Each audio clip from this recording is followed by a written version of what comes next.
सुप्रभात मेरे प्यारे बच्चों। आज मैं आपको एक कहानी सुनाने जा रही हूँ।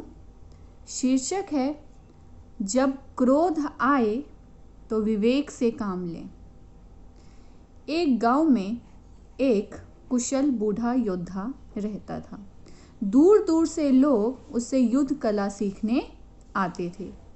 एक दिन एक विदेशी योद्धा उसके पास आया और युद्ध करने की चुनौती देने लगा।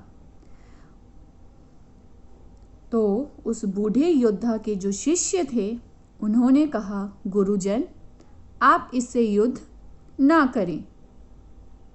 लेकिन बूढ़ा योद्धा नहीं माना और सही समय पर युद्ध करना शुरू किया। वो विदेशी योद्धा बूढ़े योद्धा को अपमान करने के लिए बहुत बुरा भला कहा, लेकिन बूढ़ा योद्धा सुनता रहा और कोई प्रतिक्रिया नहीं दी। यह देखकर विदेशी योद्धा हैरान हो गया। उसने पुनः एक काम किया। क्या काम किया उसने? जमीन से धूल उड़ाकर उसके ऊपर थूक दिया। लेकिन बच्चों, उस बूढ़े योद्धा ने कुछ भी नहीं कहा। उस विदेशी योद्धा को समझ में आ गया और पराजित होकर वापस चला गया।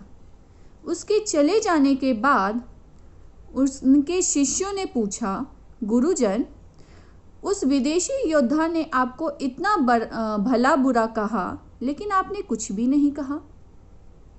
बूढ़ा योद्धा हंसते हुए कहा, शिष्यों उसने मुझे बहुत कुछ कहा, लेकिन एक चीज़ आप बताइए मुझे, अगर आपको कोई उपहार दे और आप उसे स्वीकार ना करें तो वह किसका होगा? शिष्यों ने कहा, गुरु जिसने दिया है उसका। तो बूढ़ा योद्धा ने कहा, सही बात, मैंने भी ऐसा ही किया। वो मुझे भला बुरा अपमानित करता रहा, लेकिन मैंने वो चीज़ स्वीकार नहीं किया। तो वह किसके पास गया? उस विदेशी योद्धा के पास। प्यारे बच्चों, कहने का अर्थ यही है कि अगर आपके साथ कोई उल्टा या कुछ बुरे तरीके से व्यवहार करे तो आपको प्रतिक्रिया नहीं देना, आपको गुस्सा नहीं करना है, बल्कि सुनकर कोई रिएक्शन नहीं देना। ये बहुत ज़रूरी है, ठीक है? और अगर आप रिएक्ट कर रहे हैं तो इसका मतलब है कि आपने उस चीज़ को ले लिया है और आप भी उसके तरह बन गए हैं। जैसे मान लो ये पेन मेरा है। अगर मैं कहूँ ये आपका पेन है तो क्या आप कहेंगे हाँ? नहीं। तो इस कहानी से क्या शिक्षा मिली?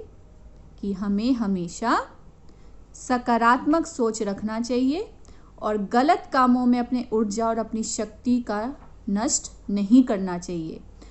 अपनी ऊर्जा और शक्ति का प्रयोग सही दिशा में करें और उन्नति करें। धन्यवाद।